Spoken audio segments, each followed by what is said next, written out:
कि आप कल की क्लास में थे कि नहीं थे। तो बताओ, ऑडियो वीडियो ठीक है, क्लास शुरू कर दी जाए? जैसे आपकी तरफ से सिग्नल आएगा शुरू कर देंगे। गुंजन कुमारी कह रही है, अच्छा गुड इवनिंग। हम्म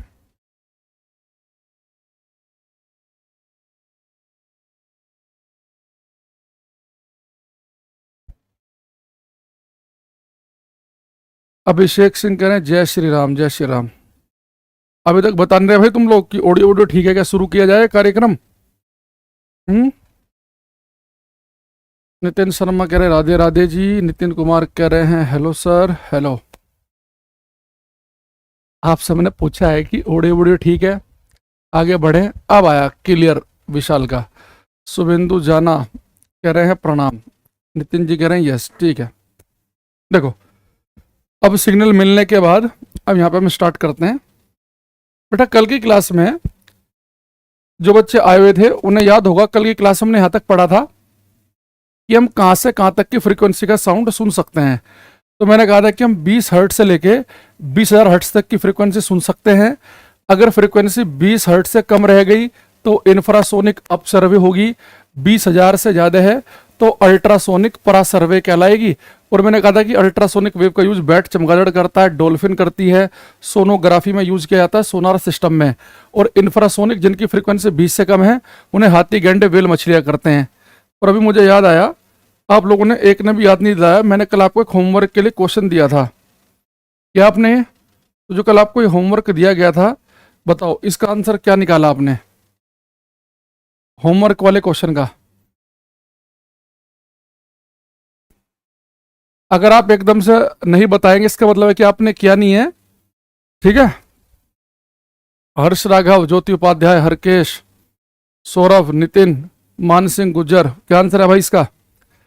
इसने कहा देखो बेटा 20 मीटर की तरंग दैर्घ्य हवा में उत्पन्न होती है और यह 300 मीटर प्रति सेकंड की गति से यात्रा करती है। तो बताओ ये क्या है? तो ये कह रहा है कि ये ऑडिबल है कि माइक्रो है कि अल्ट्रा है कि इंफ्रा है। आप कहोगे सर आपने हमें बताया था कि ऑडिबल वेव सर्वे तरंगें होती है जिनकी फ्रीक्वेंसी 20 हर्ट्ज से लेकर 20,000 हर्ट्ज हो, इंफ्रासोनिक की 20 से कम, अल्ट्रासोनिक की 20,000 से ज़्यादा। इसके बारे में तभी आपने हमें पढ़ा ही नहीं है। लेकिन इस क्वेश्चन में हमें फ्रीक्वेंसी तो दे नहीं रखा बेटा, उसने फ्रीक्वेंसी नहीं दे रखा, पर आप निकाल तो सकते हो खुद। देखो वेवलेंथ तरंग दैर्घ्य कितनी दी है, लैम्डा दिया है 20 मीटर का। वेव की स्पीड कितनी दी है, 300 मीटर प्रति सेकंड। तो मुझे बताओ, उसने आपको वेव की वेवलेंथ भी दे दी, तरंग दैर्घ्य है, उसकी स्पीड चाल भी दे दी, आप फ्रीक्वेंसी नहीं निकाल सकते क्या? आप कहेंगे सर बिल्कुल निकाल सकते हैं। आपने हमें फॉर्मूला बताया कि v इजगल टू होता है एफ लैम्डा, तो v इजगल टू है एफ लैम्डा। तो v की वैल्यू कितनी है, 300। फ्रीक्वेंसी निकालनी है, वेवलेंथ दे रखी है 20, तो 20 से भाग करेंगे तो 15 आ जाएगा, यानी कि फ्रीक्वेंसी आ गई 15 हर्ट्स। तो आपको पता ही है कि अगर 15 हर्ट्स फ्रीक्वेंसी का मतलब क्या, 20 से कम की है, यानी कि इंफ्रासोनिक वेव होगी अप सर्वे। तो जिस बच्चे का आंसर डी ऑप्शन आ रहा है उसका सही है, बाकी का गलत है। एक बच्चा तो सी बता रहा नहीं कि तुक्का मार रहा है ये, कोई बच्चा ए बता रहा है, गुंजन कुमारी, सुहेंदु जाना, गलत है इनका।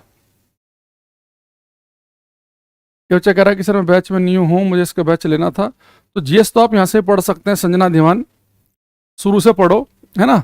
बीच में चलती हुई क्लास क्या होगा तो कुछ समझ में नहीं आएगा, बीच में नहीं आना क्लास में। तो बेटा जो इंफ्रासोनिक वेव है, अप सर्वे तरंगे, उनकी फ्रीक्वेंसी होती है 20 हर्ट्ज से कम, तो ये डी ऑप्शन बनेगा, ठीक है। उसके लिए अब संजना आप कॉल सेंटर पे कॉल करना कल सुबह 10 बजे के बाद, है ना। ये कॉल सेंटर नहीं है भाई, ये क्लास चल रही है इस समय, आप पर्सनल क्वेरी सोल्व करने के लिए नहीं है ना क्लास। ये सुबह 10 बजे के बाद कॉल सेंटर पे फोन करना, थोड़ी बहुत देर में मिल जाएगा, ठीक है। अच्छा अब यहाँ आ जाओ वापस। अब बेटा एक देखना, आपने एक बात महसूस की होगी सभी ने, ये कल वाली क्लास वाले खोल रखा मैंने सामने, ठीक है। जो कल आए होंगे उन्हें पता होगा, अगर आप किससे फोन में बात करो या बिना देखे आप बता सकते हो कि मेरी बात महिला से हो रही है कि पुरुष से हो रही है। आपको ये बिल्कुल देखने की जरूरत थोड़ी है ना, हम तो फोन पे मिलाती पे चल जाता है कौन बोल रहा है, मौसा जी बोल रहे हैं कि मौसी बोल रही है कि मौसा जी के बच्चे बोल रहे हैं। तो दो आवाज अगर वो समान प्रबलता की है, समान लाउडनेस की है, समान प्रबलता की मतलब दोनों का वॉल्यूम बराबर है, पहला भी बोल रहा है हेलो, उतने ही जोर से दूसरा बोल रहा है हेलो, दोनों आवाज बराबर दम वाली हैं, दोनों की लाउडनेस सेम है, लेकिन आपको पता चल जाता है हेलो ये पुरुष बोल रहा है, हेलो ये महिला बोल रही है, आपको पता चल जाएगा। ठीक है, ये देखो दो आवाज जो सेम लाउडनेस की हैं, समान प्रबलता की हैं, इनमें जो आप फर्क कर पाते हो ना, वो कर पाते हो आवाज के पतलेपन या मोटेपन की वजह से। कि आवाज पतली सी बारीक सी होगी तो यानी कि महिला की आवाज है, मोटी सी फ्लैट सी वॉइस है तो यानी कि पुरुष की है। तो दो आवाजों में जब ये फर्क कर पाते हैं आवाज के पतलेपन या मोटेपन की वजह से कर पाते हैं, और आवाज का जो पतलापन या मोटापन है इसे हम कहते हैं पिच तारतव। तो जो पिच है, अगर वो पिच जो है वो आवाज का पतलापन या मोटापन बताती है, जिसकी वजह से दो दो आवाजों में फर्क कर पाते हो। अभी बेटा देखो पिच डिपेंड किस पर करती है। मान लो आपने एक साउंड सुना, अगर वो साउंड लो फ्रीक्वेंसी का है, निम्न आवृत्ति का, तो अगर लो फ्रीक्वेंसी का साउंड है, निम्न आवृत्ति का, फ्रीक्वेंसी लो है तो उसकी पिच भी लो होगी, फ्रीक्वेंसी लो तो पिच भी लो, निम्न आवृत्ति निम्न तारतव। आपने एक साउंड सुना, अगर वो हाई फ्रीक्वेंसी का है, फ्रीक्वेंसी अगर उसकी हाई है,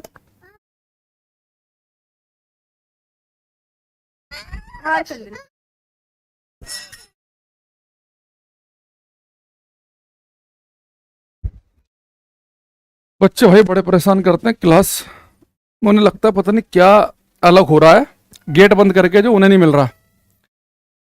उच्च आवृत्ति, सॉरी उच्च आवृत्ति का साउंड है, हाई फ्रीक्वेंसी का है, तो उसकी पिच भी हाई होगी।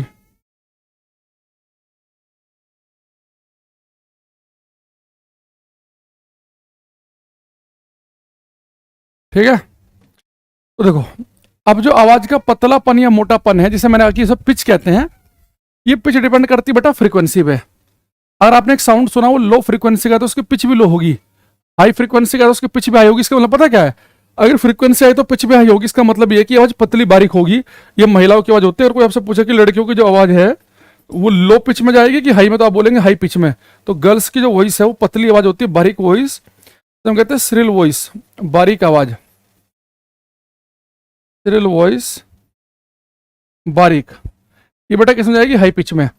अगर फ्रीक्वेंसी लो है तो पिच भी लो होगी, तो होती है मोटी सी फ्लैट सी वॉइस, ये होती है लड़कों की, बॉयज की। तो बहुत सारे बच्चे इस क्वेश्चन को गलत करके आते हैं, वो लड़कों की पिच हाई कर देते हैं, महिलाओं की लो कर देते हैं, गलत हो जाएगा उनका। तो अगर कोई आपसे कहे, एक क्वेश्चन आता है कि पिच निर्भर किस पे करती है, आवाज पिच यानी कि आवाज का पतलापन या मोटापन, तो पिच किस पे निर्भर करती है, हम बोलेंगे फ्रीक्वेंसी पे। लो फ्रीक्वेंसी का साउंड पिच भी लो यानी कि आवाज होगी मोटी सी, फ्रीक्वेंसी हाई है तो पिच भी हाई होगी यानी कि आवाज होगी पतली बारीक सी। तो हाई पिच होती है गर्ल्स की, लड़कियों की पतली बारीक आवाज, लड़कों की होती है लो पिच यानी कि थोड़ी फ्लैट सी वॉइस, भारी सी मोटी सी आवाज। ठीक है, तो ये जरूर याद रखना कि पिच किस पर डिपेंड करती है। आप चाहो तो इसे लिख भी लेना कि पिच जो है वो फ्रीक्वेंसी पर डिपेंड करती है। तो आप लिख लेंगे इस लाइन को, एक हम इंपॉर्टेंट है क्योंकि ये pitch of sound depends on it's frequency. Hindi में लिखेंगे ध्वनि का तारतव, ध्वनि का तारतव उसकी आवृत्ति पर निर्भर करता है। ध्वनि का तारतव उसकी आवृत्ति पर निर्भर करता है। यानी ये जरूर आता है पेपर में कि पिच डिपेंड करती किस पे है, पिच यानी कि आवाज पतली है कि मोटी है, वो डिपेंड करती है साउंड की फ्रीक्वेंसी पे। तो हाई फ्रीक्वेंसी का साउंड लड़कियों की आवाज, पतली सी बारीक सी आवाज, और लो पिच जो होगी वो बॉयज की, लड़कों की होगी। ये आपको मोटा मोटी से ध्यान रखना है। ठीक है, अच्छा दूसरी चीज एक लिखेंगे बेटा यहाँ पे हम, लाउडनेस ऑफ साउंड, ध्वनि की प्रबलता, लाउडनेस ऑफ साउंड। फिर मैं इनसे दोनों से मिला के क्वेश्चन पूछूंगा कुछ। ध्वनि की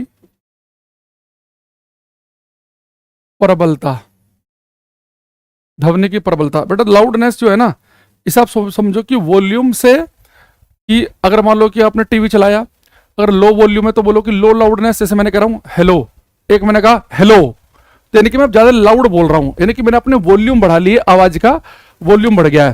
तो जैसे आप टीवी देख रहे हैं, अगर मान लो कि टीवी आप चला रखा है 12 वॉल्यूम पे, और कई बार नहीं होता कोई बढ़िया फेवरेट गाना आ गया आपका, आप तुरंत उसकी वॉल्यूम बढ़ाते हो, यानी कि आप उसकी लाउडनेस बढ़ाते हो। तो लाउडनेस ध्वनि की जो प्रबलता है, प्रबलता को ध्वनि की लाउडनेस को समझो कि आवाज कितनी ताकतवर है। हेलो हेलो, लाउडनेस इंक्रीज हुई इसकी। अब देखो लाउडनेस किस फैक्टर पे डिपेंड करती होगी, याद करो कल मैंने आपको कुछ चीज बताई थी साउंड के बारे में। तो मैंने एक शब्द बताया था एम्पलीट्यूड आयाम। तो मैंने आपसे कहा था कि एम्पलीट्यूड क्या होता है, अगर ट्रांसवर्स वेव अनुप्रस्थ तरंग है तो माध्यम के कण ऊपर नीचे हिलते हैं, तो पार्टिकल अपनी मीन पोजीशन मध्य अवस्था से अधिकतम कितने ऊपर या कितने नीचे गए वो एम्पलीट्यूड कहलाएगा। लॉन्गिट्यूडिनल वेव में पार्टिकल आगे पीछे हिलते हैं, तो पार्टिकल आगे पीछे हिल रहे हैं तो पार्टिकल मीन पोजीशन से मध्य अवस्था से अधिकतम कितना आगे या अधिकतम कितना पीछे गया, वो एम्पलीट्यूड आयाम था। अब एक बात समझना, एक साउंड हवा से गुजरा, मैंने कहा हेलो, तो मेरे मुंह का साउंड हवा में गुजर रहा होगा तो हवा के पार्टिकल आगे पीछे हिल रहे होंगे, पर वो हल्के से आगे पीछे जा रहे होंगे। अब मैंने डीजे चला दिया, डीजे का जो साउंड निकलेगा, डीजे से निकला हेलो, या कोई गाना चला, जब डीजे का साउंड हवा से गुजरता है ना, हवा के पार्टिकल बहुत ज्यादा आगे पीछे हिलते हैं, यानी वो अपनी मध्य अवस्था से बहुत ज्यादा आगे पीछे चले जाते हैं। यानी जो डीजे का साउंड निकलेगा वो ज्यादा लाउड होगा। लाउडनेस डिपेंड करती है एम्पलीट्यूड आयाम पर, यानी जिस साउंड के हवा में गुजरते समय हवा के पार्टिकल बहुत ज्यादा आगे पीछे हिले, उनका एम्पलीट्यूड आयाम ज्यादा हो, ज्यादा लाउड साउंड होगा। तो ध्वनि की प्रबलता डिपेंड कर रही होती है कि पार्टिकल के एम्पलीट्यूड पर, आयाम पर, कि जो वेव हवा में गुजर रही है वो पार्टिकल कितना ज्यादा आगे पीछे हिल रहे हैं, उस बात पर डिपेंड करता है। तो यहां पे लिखेंगे हम the loudness of sound, the loudness of sound, Hindi में लिखवा दूंगा अभी, the loudness of sound depends on amplitude of the particles, the amplitudes of the particles, the loudness of sound depends on amplitude of the particles, amplitude of the vibrating particles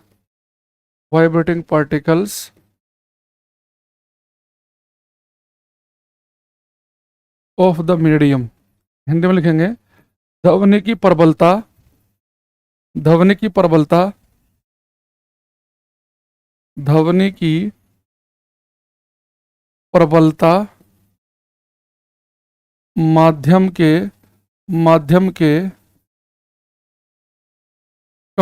के कंपन कर रहे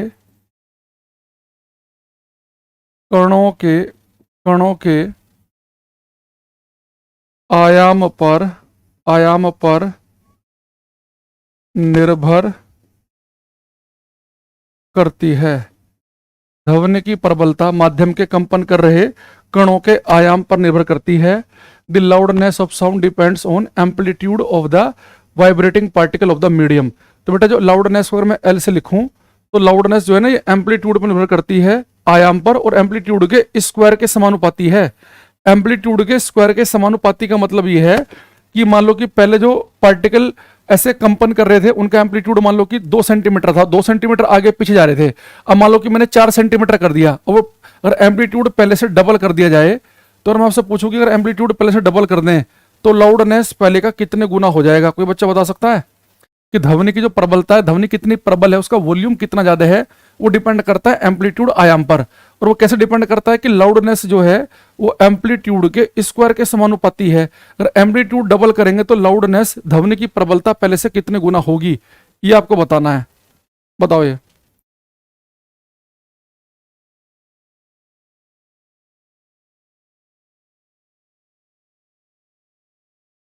amplitude double करने पर loudness कितने गुना होगी?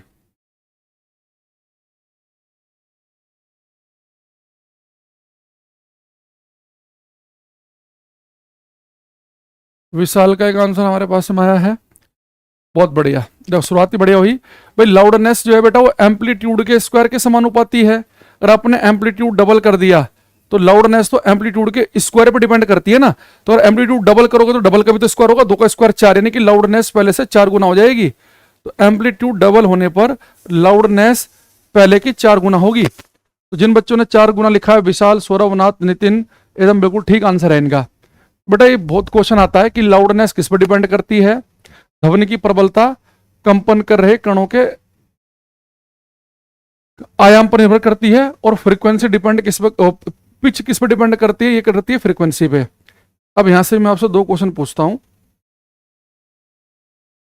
ये हमने साथ साथ रखे हैं ताकि जब आप रिवाइज करो तो आपको दिक्कत ना आए।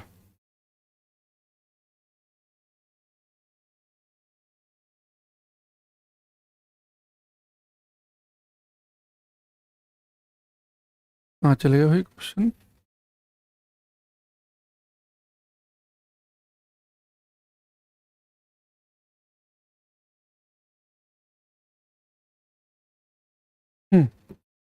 ये करना पहला क्वेश्चन, क्वेश्चन नंबर भी लिखना है क्योंकि मैं क्वेश्चन थोड़ा स्पीड से चेंज करूंगा। सोनी सिंह, सही आंसर है आपका भी।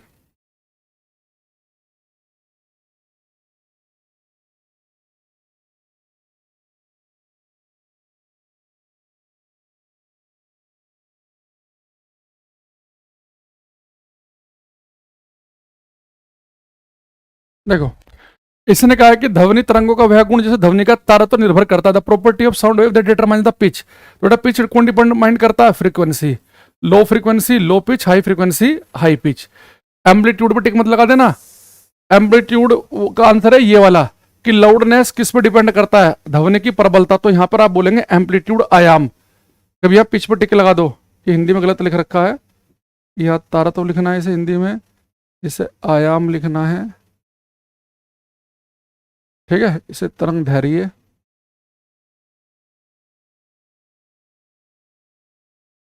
बेटा लाउडनेस पूछेगा तो एम्पलीट्यूड पर टिक लगाएंगे, पिच पूछेगा तो फ्रीक्वेंसी आवृत्ति पर लगाएंगे। तो ये दोनों क्वेश्चन कई बार रिपीट हो चुके हैं, इन्हें गलत नहीं करना, ठीक है। भूपेश, मान सिंह, सौरभ, विशाल, आर्यन कुमार झा, ज्योति उपाध्याय, सोनी सिंह सही से आंसर हमें दे रहे हैं। तो पहले वाले क्वेश्चन का आंसर था फ्रीक्वेंसी, पिच आया तो फ्रीक्वेंसी, और लाउडनेस आया तो एम्पलीट्यूड आयाम, ठीक है। तो ये बात हमें जरूर ध्यान रखनी है।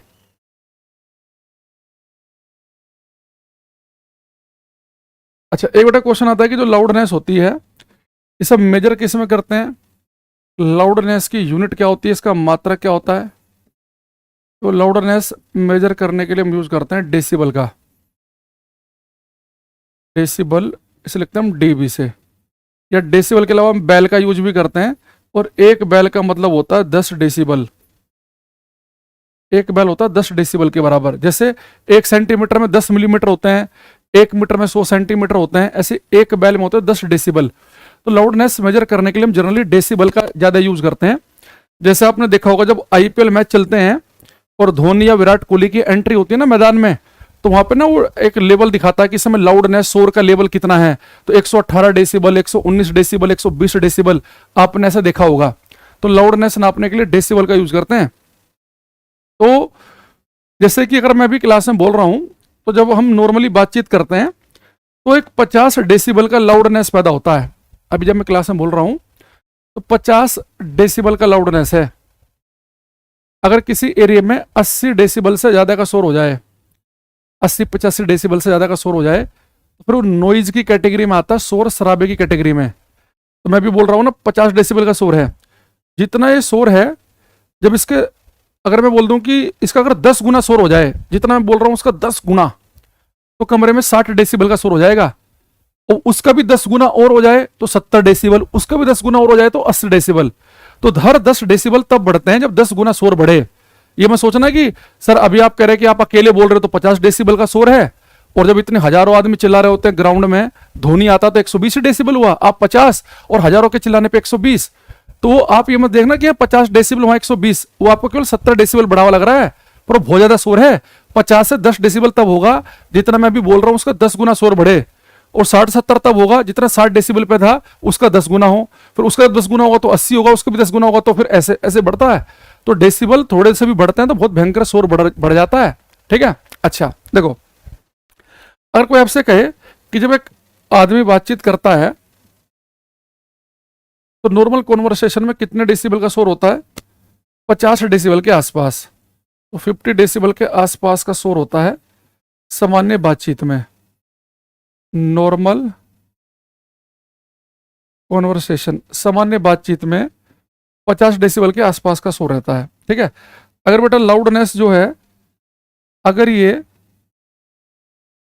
85 डेसिबल से ज़्यादा की हो जाए, 85 डेसिबल से ज़्यादा, तो ये जो है फिर ये नॉइज़ की कैटेगरी में आता है। ये फिर ये बन जाएगी नॉइज़,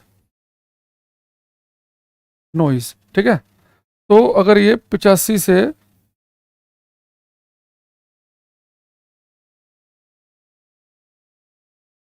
120 डेसिबल तक जो है, 85 से 120 डेसिबल तक ये नॉइज है, शोर शराबा, बहुत ज्यादा शोर, जहां पे हौला मचा, लोग चिल्ला रहे हैं पागलों की तरह, वो। बट अगर 120 डेसिबल से भी ज्यादा का लाउडनेस हो, 120 से भी ज्यादा का, तो बहुत डेंजरस कैटेगरी में है, जो आपकी सुनने की क्षमता को बहुत ज्यादा प्रभावित कर सकता है। आपके कानों में पेन होने लग जाएगा, मोर डेंजरस। अगर ठीक आपके कान के पास 120 डेसिबल से अधिक का शोर कर दें, तो हो सकता है कि आपकी सुनने की क्षमता कुछ समय के लिए खराब हो जाए, है ना, या आपके कान में बहुत दर्द होने लगे, या हार्ट अटैक आ जाए, या ब्रेन हेमरेज हो जाए। और 140 तो वो मैक्सिमम लाउडनेस है जिसे इंसान झेल सकता है। 140 डेसिबल क्या है? Maximum loudness, maximum tolerable loudness, अधिकतम शोर जिसे झेल सकते हैं, अधिकतम शोर जिसे झेला जा सकता है, हमारे कान झेल पाएंगे, अधिकतम शोर जिसे झेला जा सकता है। बेटा ये जो मैक्सिमम जो लाउडनेस है ना, टॉलरेट करने वाली, ये सबके लिए सेम नहीं है। किसी व्यक्ति को हो सकता है कि 125 डेसिबल पे हार्ट अटैक आ जाए, कोई हो सकता है 130-32 तक झेल ले, लेकिन 140 तो अपर लिमिट है। इंसानों के लिए मैक्सिमम लाउडनेस 140 तक झेल सकता है। 120 से लेकर 140 के बीच में ये बहुत ज़्यादा डेंजर की कैटेगरी आ जाती है। अब वो किस व्यक्ति को 125 झेल पाएगा, कौन 128, कौन 130, कौन 122, वो डिपेंड करता है कि वो पर्सन टू पर्सन पे। इवन जो 85 डेसिबल से ऊपर का शोर होता है, यही ऐसा होता है कि जो आपको, इसमें आप सो नहीं सकते, परेशान रहोगे, बहुत नॉइज होगी, मूड खराब होगा, चिड़चिड़ापन बढ़ेगा। अगर लगातार ऐसा होता रहे, थोड़ी बहुत देर है तो कोई बात नहीं, लेकिन अगर 85 से ऊपर का भी लगातार बढ़ेगा, तो आप उसमें कई घंटे तक अगर रहेंगे तो बहुत सर में दर्द सा होने लगेगा। और न्यूनतम शोर जिसे हम सुन सकते हैं 0 डेसिबल है। तो 0 डेसिबल वो शोर है जहां से हम सुनना, हमें हमारे कान साउंड को पकड़ना शुरू कर देंगे। तो 0 डेसिबल क्या है? मिनिमम लाउडनेस जिसे हम सुन सकते हैं, minimum loudness that can be here. न्यूनतम शोर जिसे सुन सकते हो 0 डेसिबल है। न्यूनतम शोर जिसे सुना जा सकता है। अब दोबारा एक बार समझेंगे, मैंने क्या बोला आपसे कि मिनिमम लाउडनेस, न्यूनतम शोर जिसे हम सुन सकते हो 0 डेसिबल, यानी कि जहां से हमारे कान शोर को पकड़ना शुरू करते हैं उसे हम 0 डेसिबल कहेंगे। 0 डेसिबल का शोर जिसे हम सुन सकते हैं। 50 डेसिबल, जो अभी मैं क्लास में बातचीत कर रहा हूँ, उस कमरे में लगभग 50 डेसिबल का शोर है।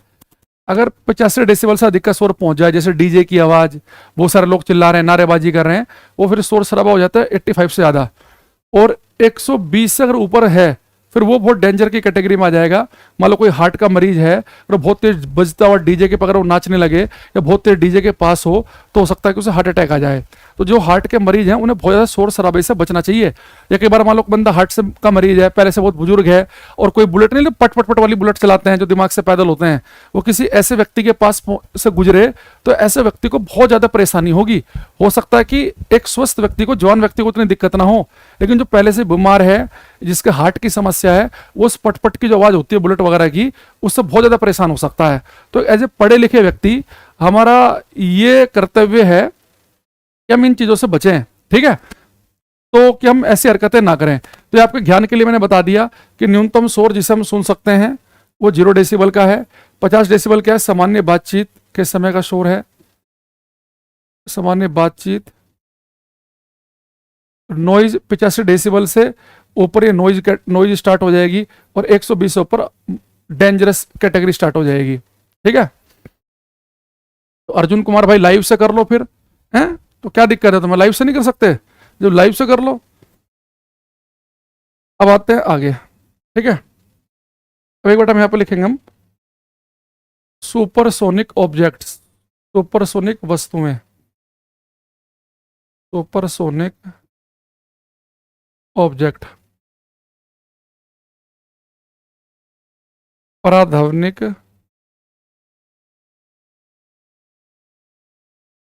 वस्तुएं, सुपरसोनिक ऑब्जेक्ट्स। देखो अभी हम सुपरसोनिक ऑब्जेक्ट पाएंगे पराध्वनिक वस्तुओं पर,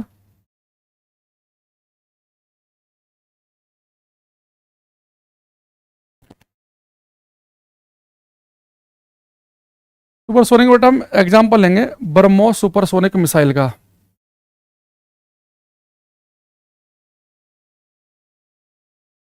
ब्रह्मोस सुपरसोनिक मिसाइल का एग्जांपल लेंगे हम। रिप्लाई से मेरा रिप्लाई आ रहा है कि आपका कमेंट आ रहा है, भाई रिप्लाई तो क्या, आप क्लास में एक तो टाइम से आया करो, 8:15 आके मेरा रिप्लाई आ रहा है क्या, ये आ रहा है क्या, क्या करोगे रिप्लाई सुन के, तुम क्लास में टाइम से नहीं हो। देखो सुपरसोनिक में आपने बेटा ब्रह्मोस मिसाइल का नाम सुना होगा, है ना। आपने सुना होगा कि भारत के पास ब्रह्मोस सुपरसोनिक मिसाइल है। राफेल विमान जो है हमारे पास वो भी सुपरसोनिक है। तेजस जो भारतीय है बना है इंडिजीनस, वो भी सुपरसोनिक है। तो सुपरसोनिक हम हर एक के साथ नहीं यूज करते, किसी किसी मिसाइल के साथ, किसी किसी फाइटर जेट के साथ हम यूज करते हैं सुपरसोनिक शब्द। ये आजकल आपने बड़ा सुना होगा, जैसे बड़े युद्ध चले अभी पीछे, भारत पाकिस्तान का एक छोटा सा कॉन्फ्लिक्ट हुआ है ना, रशिया और यूक्रेन का तो कब से चल रहा है, बीच में इजराइल और ईरान के बीच भी छिड़ गया था। और इजराइल वो आसपास के जो क्षेत्र हैं उनके यहाँ के आसपास के लेबनान वगैरह हो गया, है ना, जो गाजा पट्टी में उनके वहाँ के चल रहा है। तो बहुत दिनों से आपने सब सुना होगा, इतने युद्ध का माहौल रहा पिछले 1.5-2 साल से पूरे विश्व में। हम कह रहे भारतीय तो सही रह गए कि ये ज़्यादा वार मोंगरिंग हमारे अंदर नहीं है, हवाबाजी ज़्यादा तो अपना वो 5-2-4 दिन में ही निकल ली है ना, क्योंकि एक अच्छी अर्थव्यवस्था के लिए बड़ा नुकसानदायक है। लोग बैठ के कहते देते हैं भैया हो जाए तो हो जाए, देखी जाएगी, लेकिन उन्हीं लोगों का अगर 2 रुपये किसी चीज़ के रेट बढ़ जाएं तो उनके पसीने आ जाते हैं। अभी समझो तुम वॉर हो जाए और लंबा वॉर खिंच जाए और सरकार कह दे कि सारी सरकारी नौकरियां 5 साल के लिए बिल्कुल बंद है, नहीं निकलेंगे एक भी, सरकारी खजाने बहुत फर्क पड़ रहा है, 100-150 बिलियन डॉलर खर्च हो चुके हैं युद्ध में, तो आप ही सड़क पर निकल के आ जाओगे। कह दे कि देश में हर एक नागरिक को जो है 30% टैक्स देना पड़ेगा, युद्ध कैसे लड़ें, पैसा तो चाहिए, फिर देखना आप लोग ही सर फोड़ने लगोगे एक दूसरे का। तो इसलिए हम लोग फिर भी बढ़िया रहेगा, 2-4 दिन में निकले और थोड़ा सा जो हमें करना था वो हमने कर दिया, एक इशारा, और निकल भी जाओ। तो लेकिन हमें ये नाम सुनने को मिला ब्रह्मोस बड़ा, उसमें तो इसके बारे में पेपर में पूछ भी सकता है, ब्रह्मोस के बारे में भी और सुपरसोनिक शब्द के बारे में भी, तो ध्यान समझना। देखो सबसे पहले ब्रह्मोस जो मिसाइल है ये भारत और रूस ने मिलकर डेवलप की, ध्यान रखना है। ये इंडिया और रशिया ने मिलकर डेवलप की है, भारत और रूस ने, ठीक है। ये जो ब्रह्मोस मिसाइल है इसका नाम किसके नाम पे रखा गया है बेटा, ब्रह्मोस मिसाइल का नाम रखा गया 2 नदियों के नाम पे। एक भारत की नदी है ब्रह्मपुत्रा, ब्रह्मपुत्रा,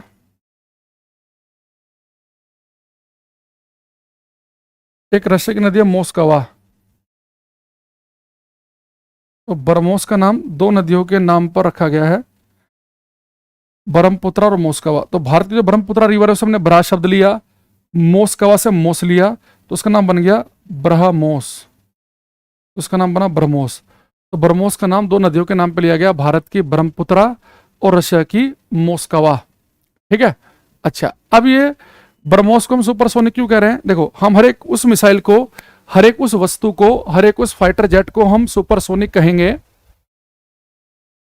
हर एक उस चीज को जिसकी स्पीड साउंड से भी ज्यादा होगी। तो जो चीज साउंड से भी तेज चलती है, मैंने कहा हेलो, तो मान लो मेरा साउंड कहीं पहुंच नहीं पाया, मेरे मुंह से निकली हुई आवाज, लेकिन मिसाइल पहले पहुंच जाए तो मिसाइल सुपरसोनिक कहलाएगी। सुपरसोनिक यानी हिंदी में बोलते हैं पराध्वनिक, यानी कि जो ध्वनि से भी परे हो, जो ध्वनि से भी तेज चले। तो इसकी एक सिंपल डेफिनेशन है, ये टेक्निकल डेफिनेशन पे भी हम आएंगे, पर लिखेंगे हम if speed of A missile,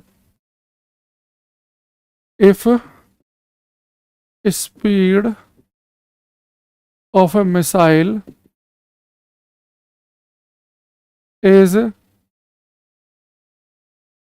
greater than, या स्पीड ऑफ, ऐसे लिखो, मिसाइल के हर एक चीज के लिए यूज करते हैं तो ऑब्जेक्ट लिखो, if speed of an object if speed of an object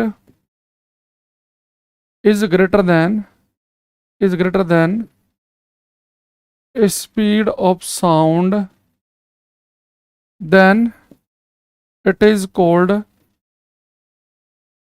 supersonic object. Hindi में लिखेंगे, यदि किसी वस्तु की चाल ध्वनि की चाल से भी अधिक हो, यदि किसी वस्तु की चाल ध्वनि की चाल से भी अधिक हो तो वह पराध्वनिक वस्तु कहलाती है। यदि किसी वस्तु की चाल ध्वनि की चाल से भी अधिक हो तो वह पराध्वनिक वस्तु कहलाती है। ठीक है, तो अगर किसी वस्तु की चाल ध्वनि की चाल से भी अधिक है, किसी वस्तु की मतलब कोई भी वस्तु हो, अगर वो ध्वनि की चाल से अधिक तेज चले, साउंड की स्पीड से तेज चले, तो वो सुपरसोनिक कहलाएगी। वो चाहे आप मिसाइल के लिए भी अप्लाई कर सकते हैं, किसी फाइटर जेट के लिए भी। इवन अगर मैं भी साउंड से तेज भागने लगूं, आप कहोगे हमारे फिजिक्स वाले मास्टर जी सुपरसोनिक है, साउंड से भी तेज भागते हैं, तो हर एक वो चीज जो साउंड से तेज चले तो सुपरसोनिक कहलाएगी वो। ठीक है, अब बर्मोस वगैरह इनकी स्पीड क्या भी उस पाएंगे हम, लेकिन बेटा जो मैंने आपको डेफिनेशन बताई, ये डेफिनेशन केवल एक आम आदमी के लिए है कि मिसाइल, कोई वस्तु, कोई फाइटर जेट आवाज से तेज चल रहा है, सुपरसोनिक। जो डीआरडीओ है उसके जो साइंटिस्ट हैं वो ऐसे बात नहीं करते, वो कि भाई वो ऐसे बात करें। देखो क्या करें भाई, एक बच्चा गाली लिख रहा है क्लास में, ये माँ बाप से यही चीजें सीखी है इन्होंने, और 10-20 सेकंड में इसकी पूरी कुंडली निकल सकती है जितनी इसकी औकात है। लेकिन क्या करें, वो कहता ना कि गंदगी में अगर पत्थर मारोगे तो गंदगी आपके ऊपर ही गिरेगी। एक बड़ी अच्छी बात मुझे कई बार ऐसे लोगों पे हंसी आती है, हमारे कैंटीन में मैं उस चीज़ों को भूल नहीं सकता, उसमें एक चीज लिखी थी कि आपका आचार विचार व्यवहार आपको ही नहीं आपके खानदान को भी प्रदर्शित करता है। वो बात मुझे इतनी लग गई यार, कई बार होता ही ऐसे ना, कोई बंदा मान लो कि किससे किसे कैसे व्यवहार कर रहा है तो लोग कह देते हैं भाई साहब इनका खानदान ही ऐसा है इनका। तो मान लो कहीं पे शादी हुई किसी की, मान लो कि बहू ने कुछ कर दिया, सास ससुर को पीट दिया, तो लोग ऐसे ही बोलेंगे। या मान लो कि जिसे शादी उस व्यक्ति ने उसको महिला को पीट दिया, तो नहीं बोलते लड़की वाले कि भाई साहब तो गलत खानदान में फंस गए। तो ऐसे है लोग, है ना। एक से कह रहा ब्लॉक कर दो, ब्लॉक क्या कर दूं, मुझे इस पे हंसी आ रही है। अब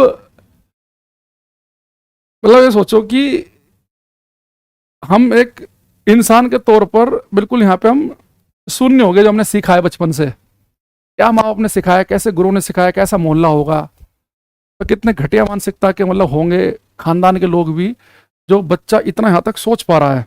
तो मुझे कई बार आता है कि ऐसे भी लोग समाज अभी भी जिंदा है। छोड़ो, कोई नहीं से इसके मन की करने दो, हो सकता है बेचारे कहीं भड़ास नहीं निकली हो तो यहाँ निकाल देगा। अब देखो, अब जो डीआरडीओ के साइंटिस्ट लोग हैं वो ऐसे बात नहीं करते, वो कैसे बात करते हैं, वो ऐसे बात करते हैं कि हम उस मिसाइल को सुपरसोनिक कहेंगे जिसकी स्पीड 1.2 से लेके 5 मैक के बीच में हो। 1.2 से 5 मैक के बीच में। तो मैक भी जो है ना स्पीड नापने का एक तरीका है। जैसे हम स्पीड नापते हैं किलोमीटर पर घंटे में, मीटर पर सेकंड में नापते हैं, ऐसे स्पीड नापने का एक तरीका होता है मैक नंबर। तो वो मिसाइल सुपरसोनिक कहलाती है, इसकी स्पीड 1.2 से लेके 5 मैक के बीच में हो। लेकिन यहां पे हम यदि किसी वस्तु की चाल यदि किसी वस्तु की चाल यदि किसी वस्तु की चाल यदि किसी वस्तु की चाल 1.2 से लेके यदि किसी वस्तु की चाल 1.2 से लेके 5 मैक के बीच में हो, यदि किसी वस्तु की चाल 1.2 से लेके 5 मैक के बीच में हो, यदि किसी वस्तु की चाल 1.2 से लेके 5 मैक के बीच में हो, ठीक है,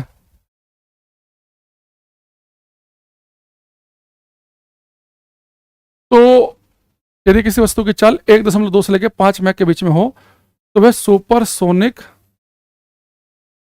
वस्तु या पराध्वनिक वस्तु कहलाती है। तो बेटा जो सुपरसोनिक ऑब्जेक्ट होते हैं, पराध्वनिक,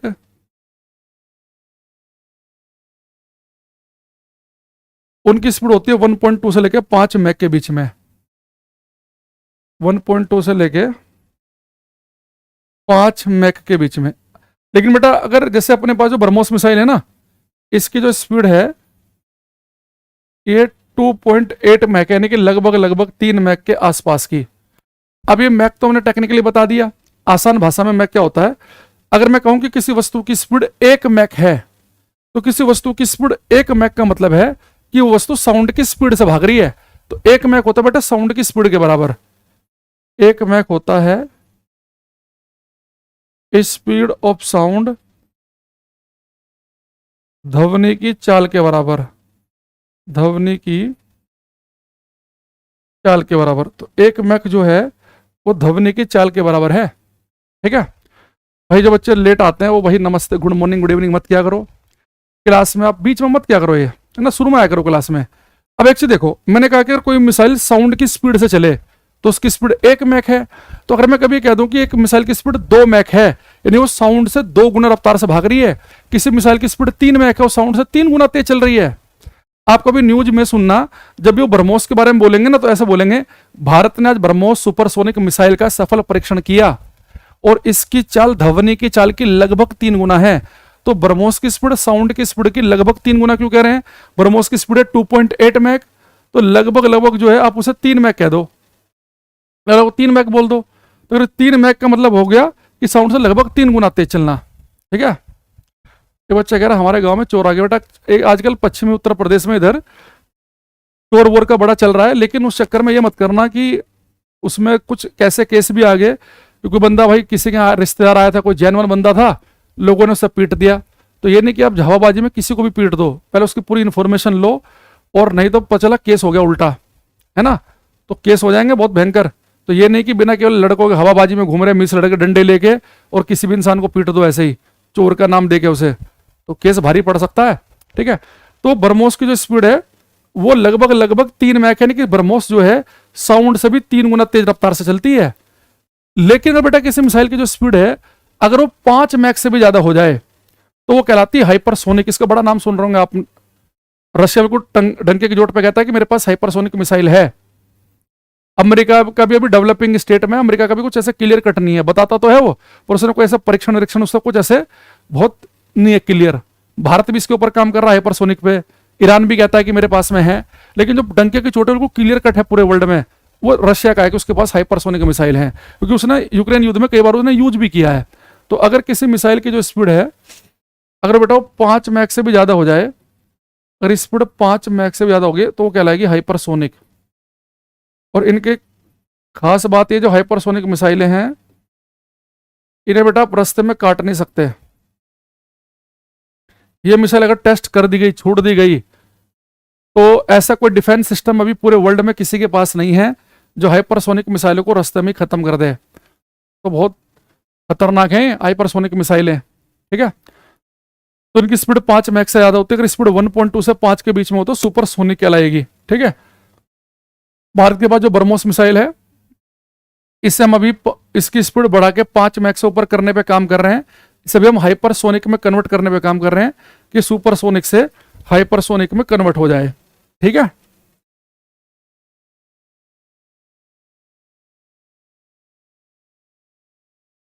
चलो अभी जो दो तीन एक दो बातें बताई हैं उनसे जुड़ा हुआ कोई क्वेश्चन हम देखते हैं अगर मिल जाए हमें।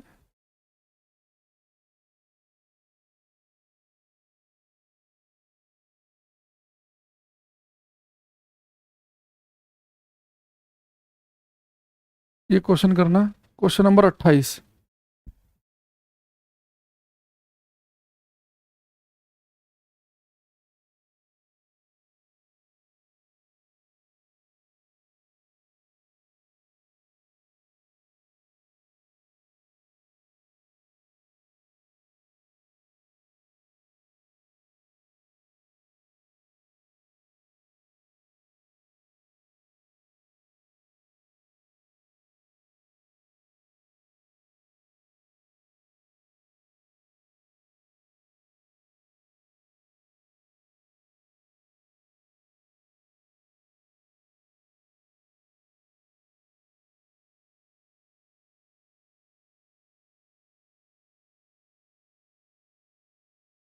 क्वेश्चन हमारे पास में है राहुल चौधरी, सौरवनाथ, शुभेंदु जना, आर्य कुमार झा, काजल गौतम, विशाल, शुभम सिंह। ज्यादातर बच्चे ए आंसर देख रहे हैं, देखते हैं।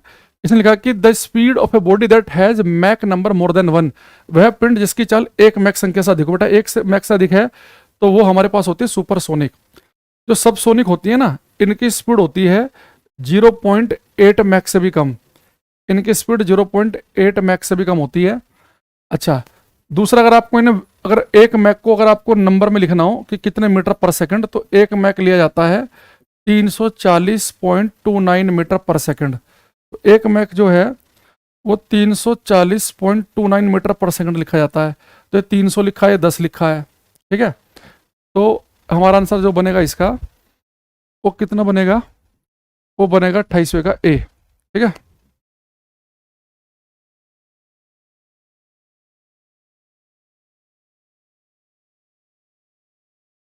ठीक, यहाँ पे लिखेंगे हम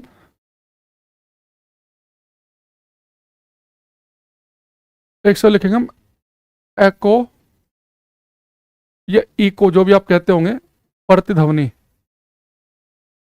इको प्रतिध्वनि, ठीक है। देखो कई बार आप जैसे भूपेश गुजर जी थोड़ा और फास्ट आंसर देना है, ज्योति उपाध्याय थोड़ा स्लो आंसर आ रहे हैं आप लोगों के, सोने सिंह, विशाल, नितिन, शुभम, सबके ठीक आंसर थे। हाँ, 28वें का एक था सुपरसोनिक। कई बार ऐसा भी होता है कि हम लाइव में थोड़ा 10-20 सेकंड पीछे रहता है कोई कोई बच्चा, वो डिपेंड करता है नेटवर्क वगैरह पे, तो इसलिए भी लेट आ जाता है कई बार आंसर। अच्छा, यहाँ पे लिखा है कि इको प्रतिध्वनि, है ना। अब देखो कि इको प्रतिध्वनि जो है वो आप कभी पहाड़ों में गए होंगे और आपने कई बार देखा होगा कि आपकी आवाज रिपीट होती होगी।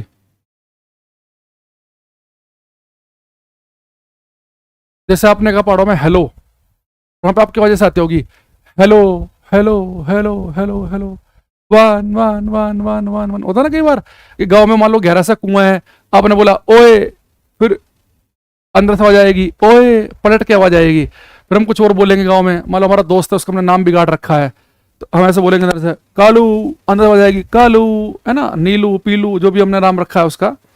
तो जो हमारी आवाजें जो रिपीट होती हैं, जो रिपीटेशन ऑफ साउंड है, ध्वनि की पुनरावृत्ति, ध्वनि जो रिपीट कर रही है, बेटा रिपीटेशन ऑफ जो साउंड है, रिपीटेशन ऑफ साउंड, ध्वनि की पुनरावृत्ति, ध्वनि की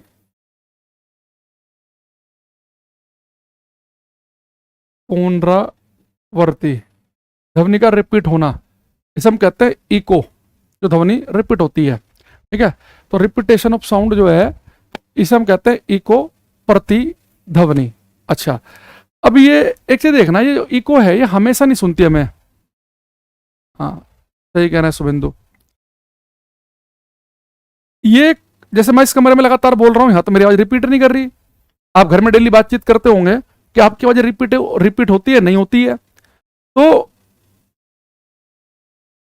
क्या sir, which oil filled in transformer, transformer oil,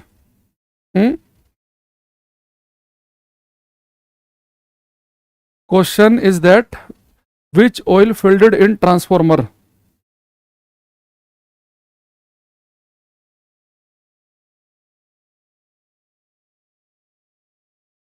generally इसमें एक ये जो बच्चा पूछ रहा है, ऑप्शन में हो सकता है कि मिनरल ऑयल लिखा हो वहां पे, है ना।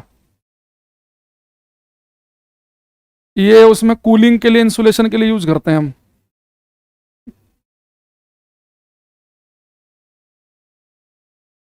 ठीक है, चलो। अब क्या आप कहोगे सर इस कमरे में आप लगातार बोल रहे हो, ये जो बच्चे आए हैं दुर्गेश यादव, पूजा, भाई टाइम से आया करो क्लास में। अब 8:30 बजे आके हेलो सर, नमस्ते सर का कोई मतलब है नहीं। तो आप कहोगे सर इस कमरे में तो आपकी इको नहीं बन रही। इको कब बनती है? देखो इसकी कुछ कंडीशन होती हैं। अगर आपको अपनी इको प्रतिध्वनि सुननी है ना, तो आपको ऐसी जगह खड़ा होना पड़ेगा जहां आपके आसपास कोई दीवार हो, पहाड़ी हो, कुएं की तली हो, यानी कोई ऐसी चीज हो जिस पर आवाज जाके टकरा के वापस आ सके। भाई इको आपको सुनती क्या? मैंने कहा हेलो, ये हेलो तो आपको सुनेगी। एक हेलो वो आपको सुनती है जो टकरा के वापस आती है। तो टक्कर लगने के लिए सामने कुछ होना चाहिए। ये नहीं कि आप ऐसे जगह खड़े हो गए कि जहां कई कई किलोमीटर तक कुछ नहीं है, वहां खड़े होकर चला रहे हैं हेलो, वहां पे इको नहीं सुनेगी। तो इको सुनने के लिए आसपास आपके दीवार व्यवहार कुछ होना चाहिए। आपको कि सर दीवार तो कमरे में भी है, लेकिन सेकंड शर्त यह है कि आपके और दीवार के बीच में कुछ होना नहीं चाहिए। अभी हम घर में बोलते हैं हेलो, तो हमारे मुंह से जो साउंड निकलता है वो कपड़ों के ऊपर टकराएगा, कर्टेन पर्दों पर टकराएगा, है ना, और सामान रखा है तो एब्जॉर्ब हो जाएगा, इको नहीं बन पाएगी। आप कहोगे सर हमारे घर में एक दीवार ऐसी है कि उसमें कुछ भी नहीं टंगा हुआ, इको तब भी नहीं सुन रही। तो एक लास्ट कंडीशन आपको ध्यान रखना जो पेपर में आती है, अगर आपको अपनी इको प्रतिध्वनि सुननी है तो आपको ऐसी जगह खड़ा होना पड़ेगा कि आपके आसपास कोई दीवार हो, पहाड़ी हो, कुछ हो जिससे वो टकरा के वापस आ सके, और वो दीवार या पहाड़ी कम से कम 17 मीटर के आसपास दूर होनी चाहिए। ये नहीं कि 2 मीटर दूर है हमारे घर की दीवारें, 4 मीटर दूर है, यहाँ इको नहीं बनेगी। इको सुनने के लिए कुआं कम से कम 17 मीटर गहरा हो, दीवार 17 मीटर के आसपास हो, तब सुनेगी। तो यहाँ पे लिखेंगे, पहले लिखेंगे वैल्यू ये for echo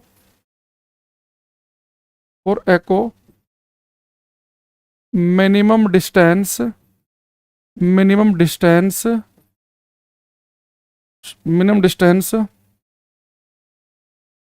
should be, for echo minimum distance should be 17.15 meter between listener and reflector. इन्हें लिखेंगे प्रतिध्वनि सुनने के लिए, प्रतिध्वनि सुनने के लिए, प्रतिध्वनि सुनने के लिए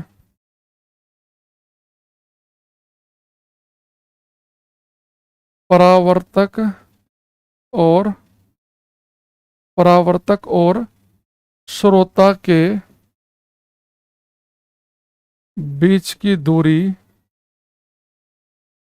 17.15 मीटर होनी चाहिए। प्रतिध्वनि सुनने के लिए परावर्तक और श्रोता के बीच की न्यूनतम दूरी 17.15 मीटर होनी चाहिए। बेटा इको सुनने के लिए कम से कम जो दूरी है वो कितनी होनी चाहिए, 17.15 मीटर की। अब ये 17.15 मीटर कैसा है मैं अभी आपको बताऊंगा ये, ठीक है। इससे हमें कुछ क्वेश्चन भी करेंगे, बड़े फेमस और इंपॉर्टेंट क्वेश्चन जुड़े हुए आएंगे इससे। देखो ये बेटा मान लो कि एक दीवार है,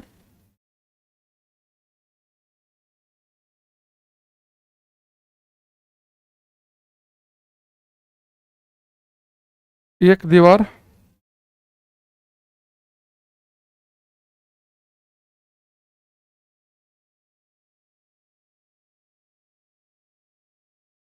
और एक दीवार है, इसके सामने मान लो कि एक ये बच्चा खड़ा है, इसने बोला हेलो। जो इसने हेलो बोली हो तो बेटा दीवार तक गई, और ये तो सुनेगी जो इसने बोला, जो टकरा के वापस आई ये से बिल्कुल अलग सुनी। यानी कि माहौल ऐसा बना हेलो हेलो, ये हेलो वो है जो सुनी, जो टकरा के वापस आई वो बिल्कुल अलग सुनी। अब ये चाह रहा है कि जिसे अगर दोनों हेलो अलग अलग सुननी है तो दीवार से कम कितना दूर होना चाहिए, ये हमें क्लास में समझना है कि इको सुनने के लिए, प्रतिध्वनि सुनने के लिए दीवार से दूरी क्या हो। सबसे पहले आप ये समझो कि हमें दो शब्द बेटा अलग अलग सुनते कब हैं। मैंने कहा 1 2, मैंने कहा सुमित, काजल, पूजा, विशाल, दुर्गेश, शुभेंदु, राहुल, भूपेश, सारे नाम आपको अलग अलग सुनाई दिए। हमें दो शब्द अलग अलग केवल तभी सुन सकते हैं अगर मैं आराम आराम से बोलूं। आराम आराम से का मतलब यह है कि जो मैंने पहले बच्चे का नाम लिया और दूसरे का नाम लिया, उनके बीच में कम से कम 0.1 सेकंड का गैप रहना चाहिए।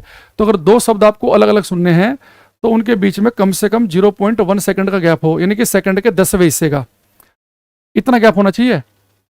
अब इतना ही गैप क्यों होना चाहिए, जैसे मैंने कहा रवि, तो रवि जैसे आपने सुना तो आपके ब्रेन में, आपके कान के पर्दे पर रवि 0.1 सेकंड तक घूमता रहेगा। अगर मैंने 0.1 सेकंड से पहले मैंने आशीष बोल दिया तो रवि का प्रभाव तो खत्म नहीं हुआ, रवि तो आप सुन ही रहे हो, आशीष और आ गया, तो दोनों आपस में मर्ज हो जाएंगे, अलग अलग नहीं सुनेंगे। अभी मैं क्लास में लगातार बोल रहा हूं, आपको हर शब्द मेरे मुंह से निकला हुआ अलग अलग सुन रहा है, क्योंकि दो शब्दों में ऑटोमेटिकली 0.1 सेकंड का गैप बन रहा है। 0.1 सेकंड तो बहुत ही छोटा है ना, सेकंड का भी 10वां हिस्सा। जब मैं मुंह खोल रहा हूं, होठ हिल रहे हैं, जीभ उठ रही है, बैठ रही है, तो 0.1 सेकंड हो ही जा रहा होगा। मैं 1 सेकंड में 10 शब्द तो बोल नहीं रहा हूं, तो 0.1 सेकंड का गैप रहना चाहिए। अब देखो मैं आपके सामने बहुत स्पीड से बोलूंगा और आप दो शब्दों को अलग अलग समझ नहीं पाएंगे, क्योंकि उनके बीच में गैप 0.1 सेकंड से कम रह जाएगा। जैसे मैं बोल रहा हूं अभी, आप कहेंगे सर रेल नहीं छूट रही, इतना स्पीड से बोल रहे हो। 1 2 3 4 5 6 आपने इतनी स्पीड से बोला, 10 का बोला, 11 का बोला, पता ही नहीं चला।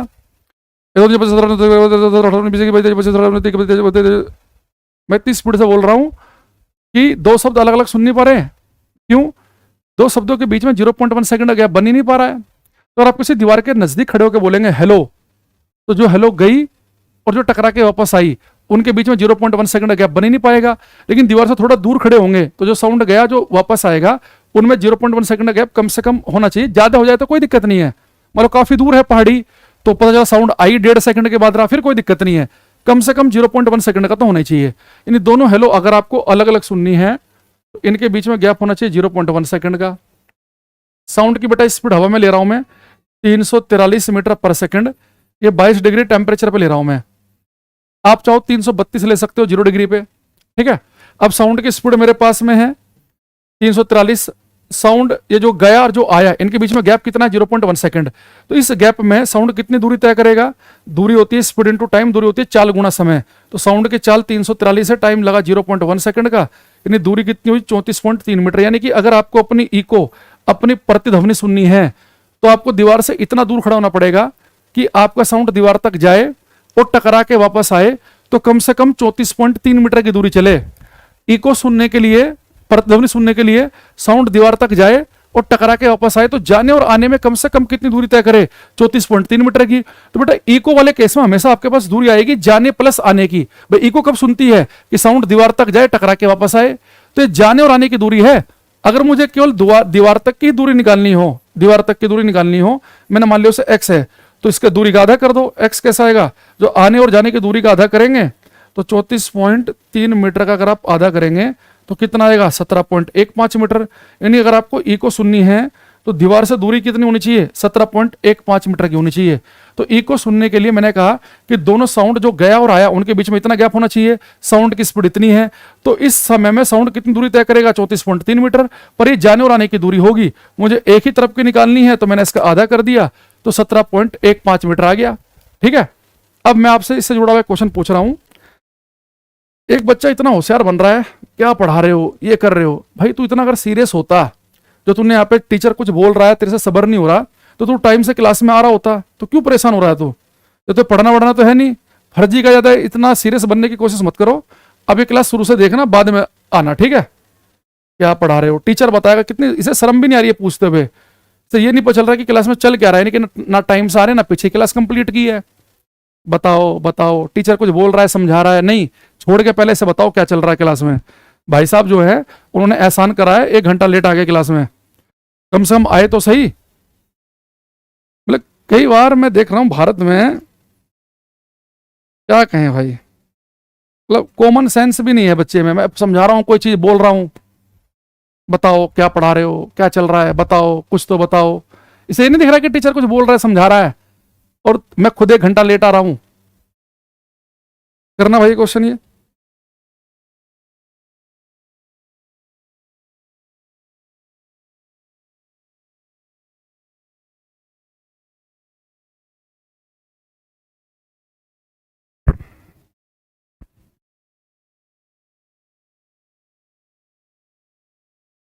ये कह रहा है कि एक मजबूत कंक्रीट की दीवार के पास एक व्यक्ति धातु की घंटी बजाता है, वह 0.3 सेकंड के बाद प्रतिध्वनि सुनता है। देखो, एक दीवार के पास इसने घंटी बजाई, 0.3 सेकंड के बाद प्रतिध्वनि सुनी। कह रहा अगर साउंड की स्पीड 340 है, बेटा जो ये कहेगा वो लेनी है।